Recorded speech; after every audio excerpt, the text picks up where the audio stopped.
નમસ્કાર વિદ્યાર્થી મિત્રો, યુટ્યુબ જીપીએસસી ચેનલમાં તમામ વિદ્યાર્થી મિત્રોનું સ્વાગત છે.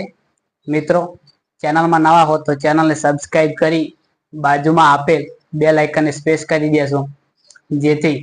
આવનાર તમામ વિડીયોની અપડેટ તમને આસાનીથી મળી રહે. આપણે નફા ખોટની અંદર 5 ભાગ મૂક્યા હતા. આજે એને આગળ જોઈએ તો કે 20 ખુરશી 24 ખુરશીની મૂળ કિંમતે વેચતા કેટલા ટકા નફો થાય કે ખોટ જાય? કે 20 ખુરશી 24 ખુરશીની મૂળ કિંમતે વેચતા કેટલા ટકા નફો કે ખોટ જાય? તો કે 24 ખુરશીની મૂળ કિંમતે 20 ખુરશી વેચે છે તો એને નફો થાય કે ખોટ જાય? તો કે 24 ખુરશીની મૂળ કિંમતે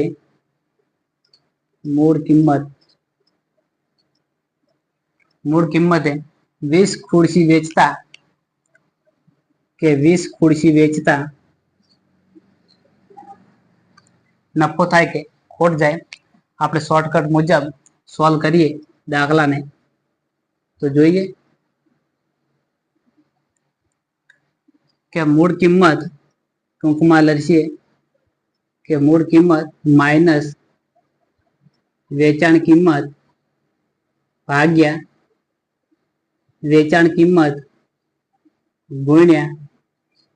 100. શોર્ટકટ મુજબ સૂત્રની મદદથી બહુ આસાનીથી અને ઝડપથી દાખલાને સોલ્વ કરી શકાય છે. તો આપણે દાખલાને જોઈએ કે મૂળ કિંમત 24 છે. 24 માઇનસ વેચાણ કિંમત 20 છે ભાગ્યા વેચાણ કિંમત 20 લખીએ અને ગુણ્યા 100 કરીએ તો કે 24 માંથી 20 બાદ કરીએ તો કે 4 ભાગ્યા 20 અને ગુણ્યા 100 ભાગાકાર કરીએ તો કે 20 50 100 અને 5 ચોક 20 કે 20% નફો થશે કે 20% નફો થશે. મિત્રો કે 24 માંથી 20 બાદ કરીએ કે 24 માંથી 20 બાદ કરીએ તો ધન 4 આવે છે, એના માટે કે નફો થાય, અને ધન જો ઋણ આવે તો કે ખોટ જાય. તો આપણને પ્રશ્નમાં પૂછ્યું કે કેટલા ટકા નફો કે ખોટ થશે? તો કે 20% નફો થશે. 40 કેરી 32 કેરીની મૂળ કિંમતે વેચતા નફો કે ખોટની ટકાવારી શોધો. કે નફો કે ખોટની ટકાવારી શોધો. કે 40 કેરી 32 કેરીની મૂળ કિંમતે વેચતા કે 32 કેરીની મૂળ કિંમતે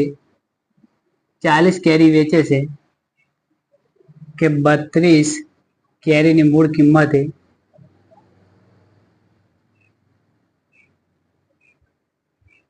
32 કેરીની મૂળ કિંમતે 40 કેરી વેચે છે તો કે નફો કે ખોટની ટકાવારી શોધો. કે 40 કેરી વેચતા નફો કે ખોટની ટકાવારી શોધો.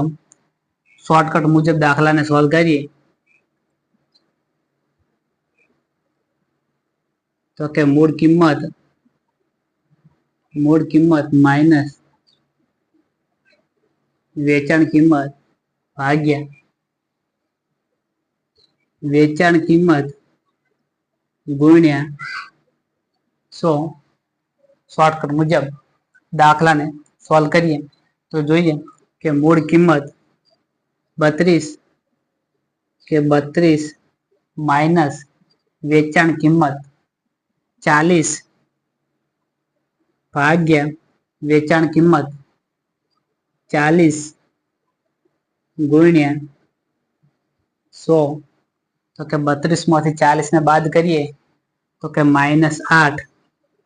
કે -8. 32 માંથી 40 ને બાદ કરીએ તો કે -8 અને વેચાણ કિંમતના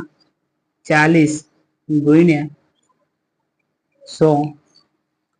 ભાગાકાર કરીએ કે 40 ને 8 વડે ભાગીએ તો કે 8 50 40 અને 100 ને 5 વડે ભાગીએ તો કે 20 50 100 20 50 100 તો કે 20% ખોટ જશે કે 32 માંથી 40 ને બાદ કરીએ તો કે -8 તો કે જવાબ માં 20% ખોટ જશે કે નફો કે ખોટની ટકાવારી શોધો તો કે 20% ખોટ જશે 10 સફરજન 6 સફરજનની મૂળ કિંમતે વેચતા નફો કે ખોટની ટકાવારી શોધો કે 10 સફરજન 6 સફરજનની મૂળ કિંમતે વેચતા કે 6 સફરજનની મૂળ કિંમતે વેચતા કે 6 સફરજનની મૂળ કિંમતે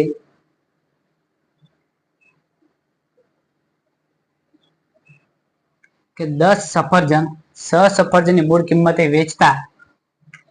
કે 10 સફરજન વેચતા કે 6 સફરજનની મૂળ કિંમતે 10 સફરજન વેચે છે તો કે નફો કે ખોટની ટકાવારી શોધો શોર્ટકટ મુજબ દાખલાને સોલ્વ કરીએ તો કે મૂળ કિંમત માઇનસ વેચાણ કિંમત ભાગ્યા વેચાણ કિંમત ગુણ્યા 100 તો કે મૂળ કિંમત 6 છે તો મૂળ કિંમત 6 માઇનસ વેચાણ કિંમત 10 ભાગ્યા વેચાણ કિંમત 10 ગુણ્યા 100 તો કે 100 માંથી 10 બાદ કરીએ 100 માંથી 10 બાદ કરીએ તો કે 4 માઇનસ વેચાણ કિંમતના 10 ગુણ્યા 100 કે 100 માંથી 10 બાદ કરીએ તો કે -4 અને વેચાણ કિંમતના 10 ગુણ્યા 100 ભાગાકાર કરીએ તો કે 0 ઉડી જશે અને 10 ચોક 40 10 ચોક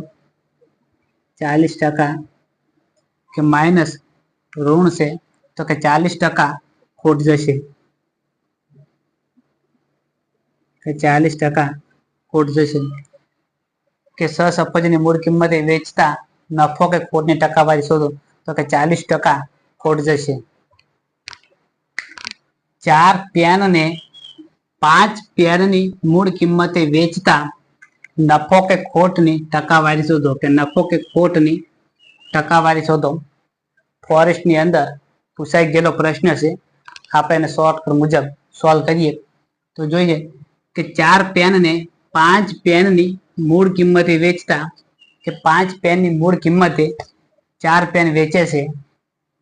કે 5 પેનની મૂળ કિંમત